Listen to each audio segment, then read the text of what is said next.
para cerrar el ciclo de las charlas teóricas, pues voy a presentar en estos 10 a 15 minutos los aspectos más importantes sobre la experiencia que hemos tenido en el Hospital Universitario del Valle.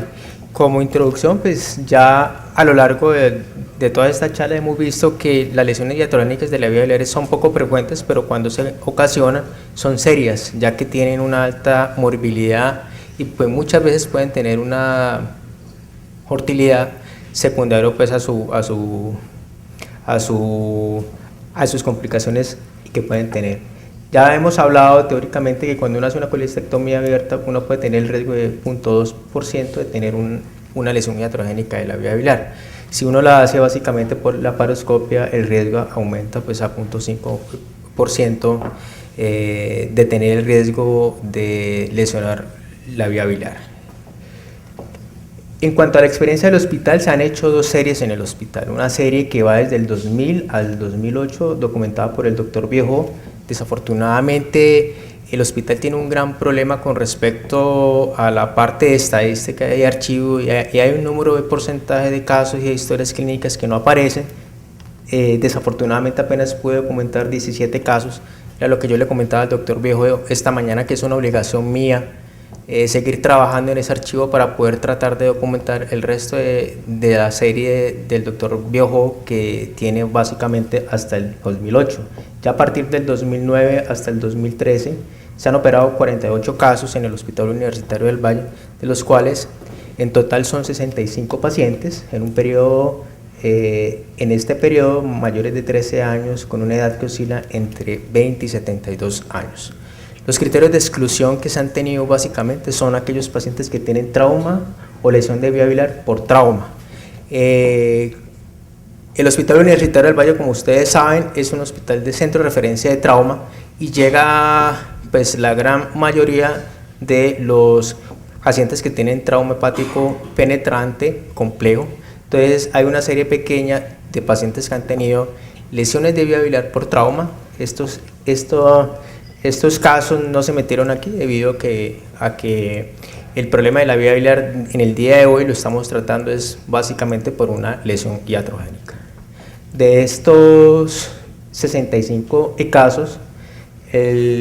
la población más afectada ha sido el sexo femenino en 51 pacientes mujeres, 14 han sido hombres. Las manifestaciones clínicas más frecuentes que hemos presentado o que han tenido al ingreso van a ser prácticamente la peritonitis biliar, la fístula biliar y la ictericia prequirúrgica, pero este hallazgo clínico es prácticamente tardío. La gran mayoría de los casos han llegado básicamente con peritonitis biliar y fístula biliar. Cuando llegan al hospital con ese tipo de síntomas, tratamos de ser un poco más agresivos y lo que hacemos básicamente es una cirugía de control de daños haciendo una laparotomía exploratoria para tratar de poder controlar la fuga y poder orientar esa fístula biliar que probablemente va a ser el factor de riesgo para ocasionar una sepsis intraabdominal.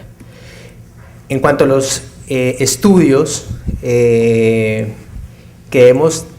tenido en el hospital, básicamente los pacientes nos llegan con una CPER, con una ecografía de hígado y vías biliares, donde nos van a documentar básicamente las colecciones intraabdominales o las colecciones biliares, pero muchas veces no tienen el problema resuelto, sino que llegan diagnosticados, más no el cirujano del nivel 2 que ha remitido al hospital universitario le ha resuelto el problema. Entonces lo primero que se hace es tratar de hacer el control de daños para evitar que se produzca una sepsis intraabdominal, que eso puede llevar pues a complicaciones mucho más graves inicialmente. Algunos llegan con ecodoppler. Desafortunadamente en este momentico del hospital, por la crisis y por las dificultades técnicas, pues no tenemos la posibilidad de hacer estudios imagenológicos, angiográficos, ni contamos con angioresonancias para poder nosotros documentarnos si en realidad el paciente tiene también asociado una lesión vascular que la permitamos identificar inicialmente cuando estamos abordando este problema. El sitio anatómico de lesión más frecuente fueron el hepático común, en 41 casos, 16 casos fueron en confluencia de los hepáticos, pero también se han documentado lesiones menores del 50% de colédoco, 2 lesiones del muñón cístico y 3 casos donde se ha encontrado lesiones graves a nivel de los hepáticos izquierdo y derecho, siendo pues un problema bastante importante. Según la clasificación de Strasberg,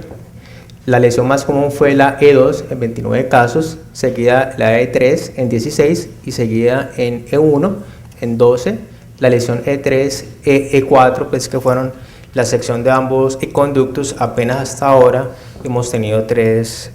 casos. 2 pacientes de esta serie se tuvo que remitir a la Fundación Valle de Lili para poder que ellos les hicieran la reconstrucción definitivamente. En el hospital se documentó, se diagnosticó, se le hizo la cirugía de control de daños, se orientó la fístula, se trató la infección. Sin embargo, no se pudieron reconstruir debido a problemas administrativos que presentamos en el hospital para poder hacer este tipo de intervención quirúrgica. El tipo de reconstrucción, la principal fue el hepático yeyunoanastomosis en George con técnica Equinout. Sin embargo, también hicimos colocación de tubo en T en 2 casos, ferulizamos la vía biliar proximal en 2 casos, y en este caso donde tuvimos la lesión tipo E4, pues ferulizamos los conductos, hicimos 2 controles de daños y esos fueron los que se enviaron pues a la Fundación Vallely para poder hacer la reconstrucción de la vía biliar. En cuanto al tiempo quirúrgico, la gran mayoría se operaron antes de los 15 días, 31, pero en estos 2 grupos de casos, unos se operaron después de las 12 semanas, después de 3 meses, como yo les voy a contar, fueron aquellos pacientes que tuvieron lesiones vasculares asociadas a la lesión iatrogénica de la vía biliar, y el otro grupo que se operó entre las 3 y 6 semanas fueron este grupo de acá, como tales. En cuanto al diagnóstico de la lesión de la arteria hepática derecha, se documentaron 7 casos de un promedio de 56 casos. Sin embargo, quisimos ser mucho más específicos con respecto a esta asociación y encontramos que la lesión de la arteria hepática derecha estuvo más asociado, como lo hemos comentado anteriormente, en lesiones altas, E3 y E4. Estas son las complicaciones postquirúrgicas que hemos tenido: 12 casos biliomas, 12 casos fístulas biliares después de la cirugía, infecciones del sitio operatorio, y hasta el momento, hasta el 2013, se han documentado 4 estenosis biliodigestivas hasta ahora. Estas son otras complicaciones: abscesos intraabdominales, fístula intestinal, un infarto agudo de miocardio y un granuloma de la herida quirúrgica. En cuanto a relación de lesión de arteria hepática y estenosis de la anastomosis, en 2 casos hemos tenido estenosis de la anastomosis biliodigestiva y se ha asociado básicamente con hallazgo concomitante, lesión de la arteria hepática derecha, y 2 casos fueron sin generar este hallazgo concomitante. El tratamiento de esto fue en estenosis, se volvieron a hacer 2 reconstrucciones de vía biliar, y en este momentico se hicieron estas 2 manejos percutáneos con radiología intervencionista. Entre ellos hay 2 personas que nos ayudan mucho en el hospital, que es el doctor Guillermo Hurtado y el doctor Gabriel Salón. Desafortunadamente las 2 señoras no quisieron ser llevadas a cirugía, sino que quisieron primero tener esta opción, haciendo la salvedad y corriendo el riesgo que más adelante esto puede llegar a fracasar y que finalmente van a terminar en una segunda cirugía de reintervención. El tratamiento de las fístulas intestinales definitivamente fueron quirúrgicas, fueron fístulas intestinales altas, de alto gasto, las cuales se reintervinieron después del 4.º mes de haberse llevado a cirugía de la reconstrucción de la vía biliar. Y en cuanto a las complicaciones de fístula biliar, fueron 12 fístulas, de los cuales 4 se llevaron a cirugía porque no se orientaron definitivamente, nos tocó que volver otra vez a reintervenirla para poderla orientar, y las otras se dieron manejo conservador con drenajes percutáneos y por el drenaje que se les deja prácticamente en cirugía. Y los abscesos intraabdominales, que fueron 6, 2 se operaron y 4 se dieron manejo conservador con drenajes percutáneos con radiología intervencionista. En cuanto a la mortalidad, en este periodo, desde el 2008 hasta el 2013, se han documentado 3 muertos de los 65 casos, de los cuales 2 han sido por sepsis intraabdominal, que fueron de difícil manejo, a pesar de todas las intervenciones y todas las dificultades